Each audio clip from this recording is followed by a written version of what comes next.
আসসালামু আলাইকুম। আমি আজকে নুডলস বা পাস্তা রান্না করে দেখাবো না। আজকে আমি ম্যাকারনি রান্না করব। ম্যাকারনি রান্নার জন্য প্রথমে আমি পানি গরম দিয়ে ম্যাকারনিটা সিদ্ধ করে নেব।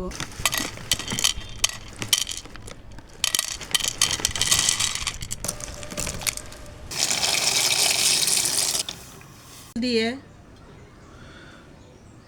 পেঁয়াজ কুচি, মরিচ কুচি, আদা বাটা, রসুন বাটা, টমেটোর পেস্ট, ফুলকপি কুচি, টমেটো কুচি, স্বাদ মতো লবণ, রান্না করা চিকেন দিয়ে সমস্ত মশলাগুলো খুব ভালো করে নেড়ে কষিয়ে নেব।